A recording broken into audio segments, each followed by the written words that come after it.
Aptas Ayurveda. Reach Ayurveda to each. Charaka for One Earth. First ever national level Ayurveda documentary film contest on behalf of Charaka Jayanti 2023.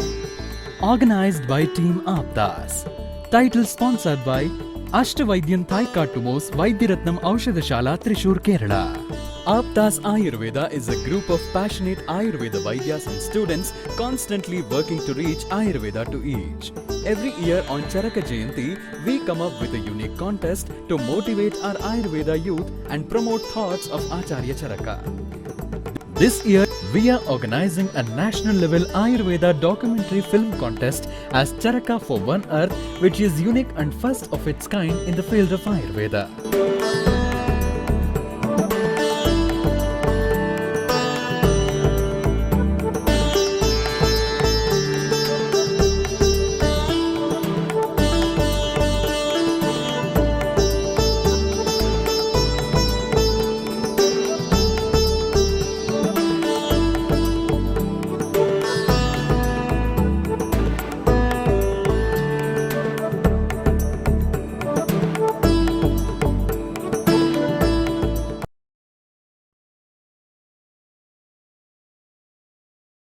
All the characters used in this documentary are fictitious. No promotion of smoking and alcohol is done in this documentary. No harm to nature is done. All the scenes are performed in the presence of coordinator and with the legal permissions.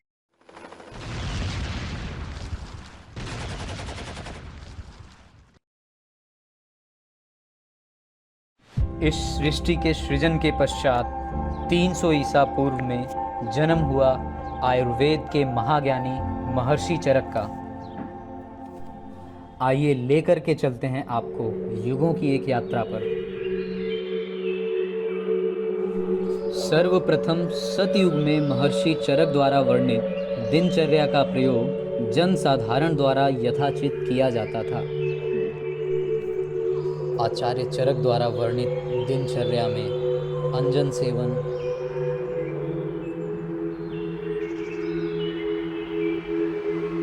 धूम्रपान,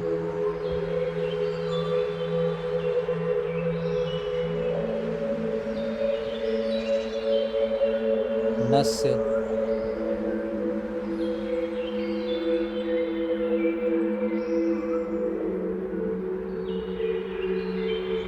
दंतपवन,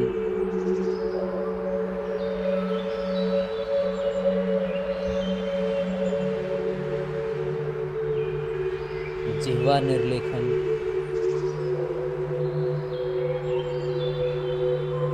सुगंधित द्रव्य धारण, स्नेह गंडूश,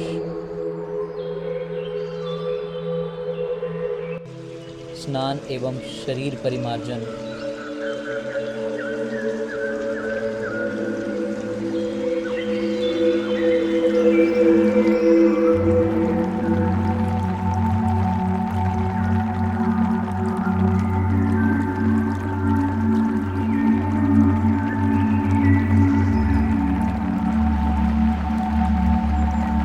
वस्त्र धारण, आभूषण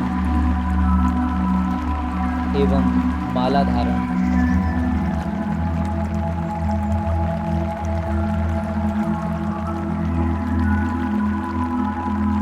दंड एवं खड़ाऊ धारण आदि का उल्लेख स्पष्ट रूप से मिलता है।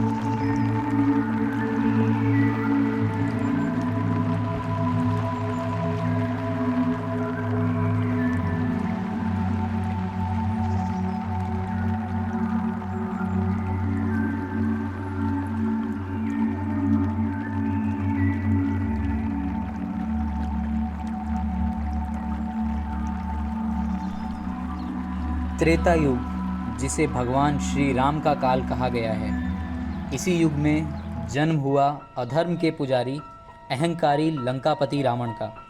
माता सीता की सुंदरता से प्रभावित होकर वनवास के दिनों में साधु का वेश बनाकर रावण छल से माता सीता को हरकर ले गया और यहीं से अधर्म की शुरुआत हुई।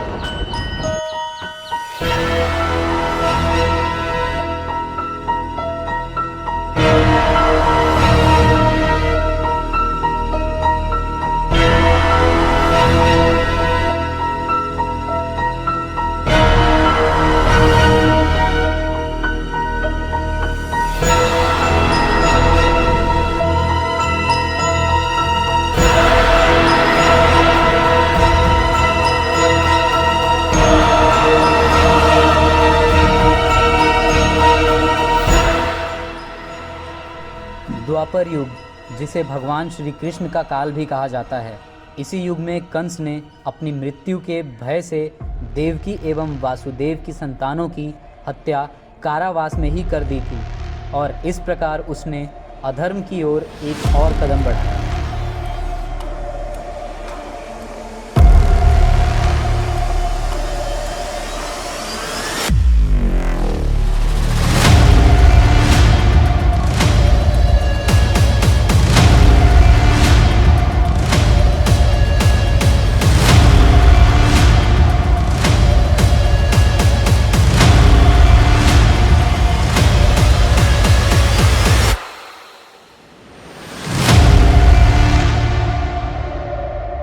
अब बारी है कलयुग की। इस युग में अधर्म का अंधकार सर्वत्र फैल गया।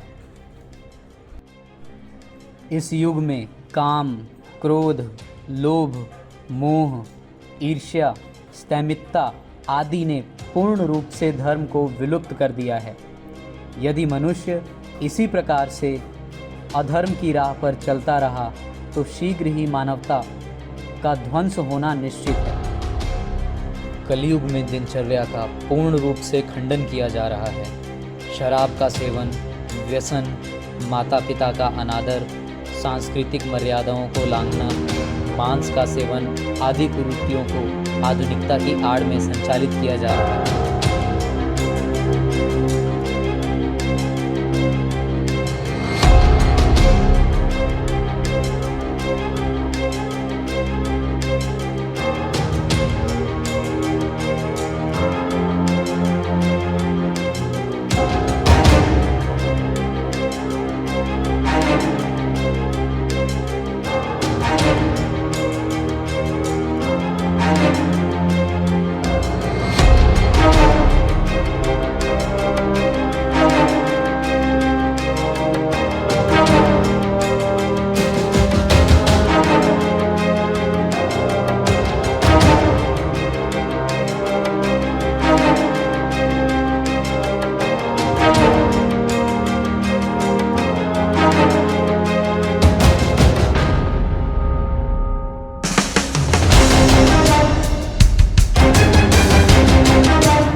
आजकल गौ, जिसे हम माता का दर्जा देते हैं, जिसकी पुरातन समय में पूजा की जाती थी, वह भी सड़कों पर बेघर देखी जा सकती है।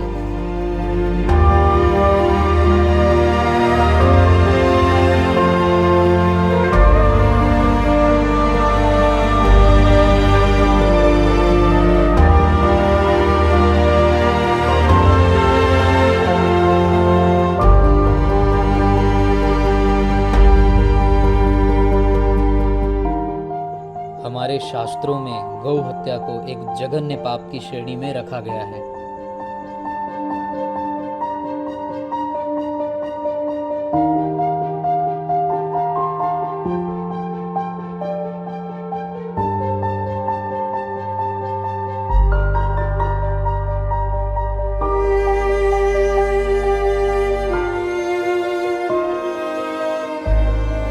पूर्णतया अधर्म में लुप्त होकर वायु, जल, देश, काल आदि को दूषित करने का कार्य निरंतर किया जा रहा है। चोरी, दुष्कर्म आदि घटनाएं भी हमें सहज रूप से देखने को मिल जाती हैं।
प्रकृत्य आदिभिर्भावं मनुष्याणां ये अन्यभावा सामान्य स तद्वैगुण्यात् समानकाला समानलिङ्गश्च व्याध्यो अभिनिर्वर्तमाना जनपदोध्वंस्यति ते तु खल्मिवेव भावा सामान्या जनपदेषु भवन्ति तद्यथा वायु उदकं देशकाल इति। अर्थात इस प्रकार प्रकृति आदि के भावों के भिन्न होते हुए भी मनुष्यों के जो अन्य भाव सामान्य हैं उनके विकृत होने से एक ही समय में एक ही समान लक्षण वाले रोग उत्पन्न होकर जनपद को नष्ट कर देते हैं। ये वे भाव जनपद के सामान्य होते हैं जैसे वायु, जल, देश और काल।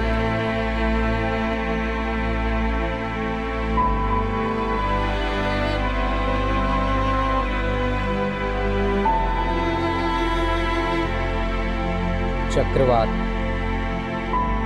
बाढ़, सूखा, अकाल वर्षा, भूकंप, जंगलों का नाश आदि भी जनपद के दुष्ट होने के कारण ही देखा जा रहा है।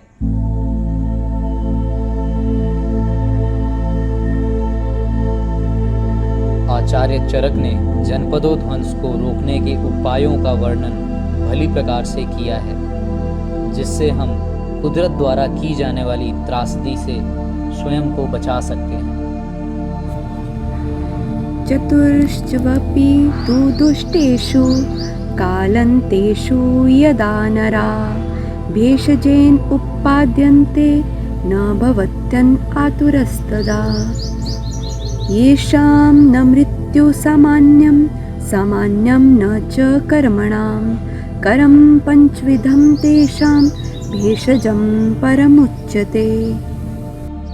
अर्थात काल पर्यंत इन चारों के दुष्ट होने पर जब मनुष्य की उचित औषधियों द्वारा चिकित्सा की जाती है तो वे रोगी नहीं होते हैं। रोग उत्पन्न होने पर जिन मनुष्यों में मृत्युजनक दैव की समानता नहीं है और न मृत्युजनक कर्म की ही समानता है, तो उन लोगों के लिए पंचविध कर्म वमन, विरेचन, आस्थापन, अनुवासन और शिरोविरेचन उत्तम औषधि कही जाती है।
स्वस्थस्य स्वास्थ्यरक्षणम् आतुरस्य विकारप्रशमनं च।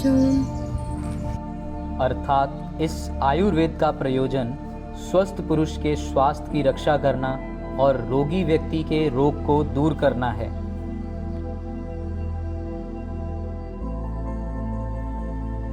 epidemics and the pandemics that we face are as a result of Janpad Udvans. And the most recent epidemic that we have faced is COVID-19. According to Ayurvedic terminology, it is another type of Kashwas Rog, and it can be easily treated by Ayurvedic drugs. Rasayan, Panchkarma therapies are very efficient in curing the Ayurvedic diseases and the chronic diseases to a larger extent. Subscribe and share this video to all and join hands with us to reach Ayurveda to each.